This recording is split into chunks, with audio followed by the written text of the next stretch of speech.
it would make sense for students to know where they're headed in life before they make a commitment to go to college, right? So if you're a senior, you're graduating and the culture tells you you're supposed to go to college. That's the mindset a lot of people have. But honestly, that's not what you should be thinking about. What you should be thinking about is, what am I supposed to do with the life I've been given? What are my passions and desires when it comes to just life and direction? So let's start there, right? So I have this book here, Career Planning for Teens. And then there's this other book that's just called Careers. The book called Careers just has a list of different professions, right? And it tells you how to go after those professions. On my channel, Amos the Math Guy on YouTube, you will see that I have a playlist for careers. Or you can email amosthestemguy@gmail.com to get that playlist. But basically, we should encourage young people to spend quality time trying to discover why they exist. So let's actually take it from the top. Let's read the table of contents. So this is by Seth Hicks. It's called Career Planning for Teens. Discover the proven paths to finding a successful career that's right for you.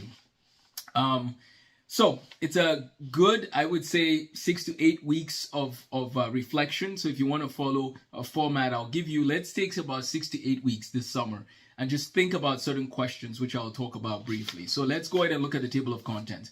So they have assessment, question yourself, prioritize, familiarize yourself with the 16 career clusters, and then take a formal career assessment. At Lifestem Academy in Moorhead, we actually had a binder that was put together by Mrs. Hovland and some of the staff members. And basically, Mrs. Hovland did put together all of it in terms of the career assessment and the career resources. And then with Mrs. Owen was, helped us with personality, those topics surrounding personality types. Your personality type can affect the career choices that you have. If you love being around people, it would be hard to have a job where you're isolated from people 8 hours a day. So maybe in an office, locked up by yourself, computer programming or something, right? But if you don't like being with people for 8 hours a day, then it'd be hard for you to work at the front desk at a business. Or at least we wouldn't want to meet you when we come to the front desk at the business because you might be mad at us, right? Some people don't want to be with people all the time, and that's fine. You really have to make sure you know that. Now, in life, there are times where you might have to take on jobs that you don't like at the moment to make ends meet, right? That's important. But in terms of your dreams and aspirations and goals and how God has made you, what would you like to be doing, right? Especially when the slate is kind of like a clean slate and you can go anywhere in life. For me, right from elementary school, I loved paper and math and science. So I was involved in science in Air Force Primary School, and then I was the president of the science club in secondary school. So it seems like there was a certain direction I should have been looking at, right? And that involves science, math, education. And so write down your personality. Just take a page or document and just write down what do you love to do? What are your strengths? What are the things in your toolkit? Let's have that somewhere. And then have a conversation with your parents, with a guidance counselor, with teachers, with coaches. Ask them, what do you think about my skill set? What do you see when you see me? What kind of fields do you think I would flourish in, right? Compile all of those. Attend a career fair. That's a great idea. Attend a career fair and then write a journal about, like write down what you learned when you went around in the career fair. What was the engineering section pulling you that way? Were you more interested in neuroscience and how the brain works? Were you interested in math education, science education, history? Are you excited about history?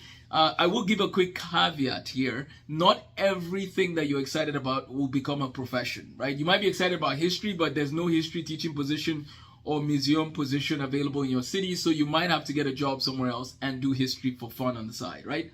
That's part of the idea there. So make a list. Identify, another thing that is wise is identify careers that have a high return on investment. I'll tell you a little secret. There is a field that has the lowest amount of schooling with the highest amount of income as far as what I've seen through the years.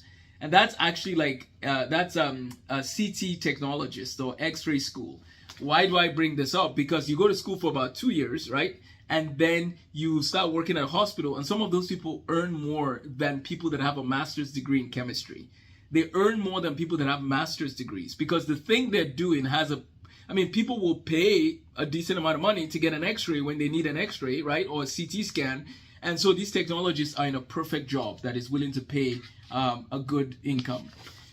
It's not all about money, but I'm just saying, if you're looking at, the length of time in a particular program is not what equates to being, earning a lot of money. So you have to keep that in mind. But if you need a higher income to feed your family and so on, then yeah, you should keep that in mind, right? You shouldn't be thinking about getting a bachelor's in philosophy. What are you going to do with that, right? On a practical level, you should still study philosophy, right? I have a minor in philosophy. You should still study it just to think better, but not because it has to provide the money, right? Learning should be something we should do just to improve upon where we're at in life. Okay, a few more things. When you're in 9th and 10th grade, there needs to be an education plan and a target for 9th and 10th graders. When you're in 10th and 11th grade, you keep reviewing that plan, and then 11th and 12th grade, you can wrap up that plan. When you graduate 12th grade, you really want to be at a point where you know exactly where you're headed, right? Or you take a gap year program and do online courses, something like that. That would be one way to think about it. So 9th and 10th grade, you get into those years, try and get as much college credit as you can. We provide college credit courses.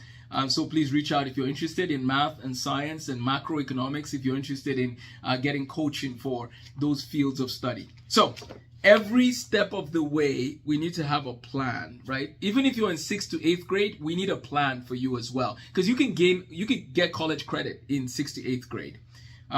Look for apprenticeships. If people are willing to allow you to come and shadow them, go shadow them. Go job shadow them, right?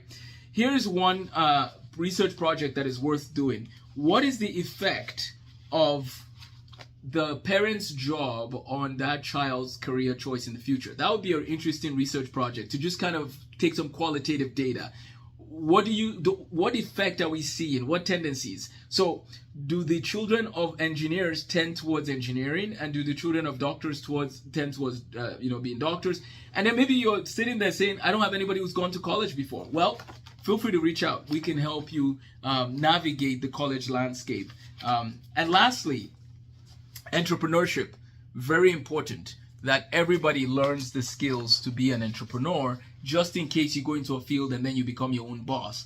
You need to learn the importance of having a team. That's something I've had to learn the hard way through the years, and especially over the last 2 years. But we need a team. Everybody needs a team. You need on your team, you need people in finance, people who are knowledgeable with law, people who are, or at least having some connections, right? So in this entrepreneurship journey that I'm going to be doing, or this career journey, which includes entrepreneurship, we are going to be talking about how to choose a career. Part of what you need to do for me is you need to get a binder, get a notebook where you do the assignments that I talk about, like what I just said today. What are your strengths? What are the things you love to do? Interview your parents, interview your teachers, write about all of those things, write it into a good paper. If you want my feedback or my thoughts or somebody from my team to review it, amosthestemguy@gmail.com, amosthestemguy@gmail.com. Our goal is to help 6th to 12th graders to have a path, a career path, so they don't waste money going to college to study things they don't want to study. Why don't we start talking about a path in 6th grade? So let's use K5 to establish foundations and fundamentals in English and math and get those solid foundations. But from 6th to 12th grade, let's be on mission. Let's have a plan. And that's part of what we're here to do. So welcome to the Institute of Excellence in Innovation and Entrepreneurship. We are going to be talking a lot more about career prep and just direction in life. Thanks for watching this video. Please feel free to subscribe and share with your friends, and have a blessed day.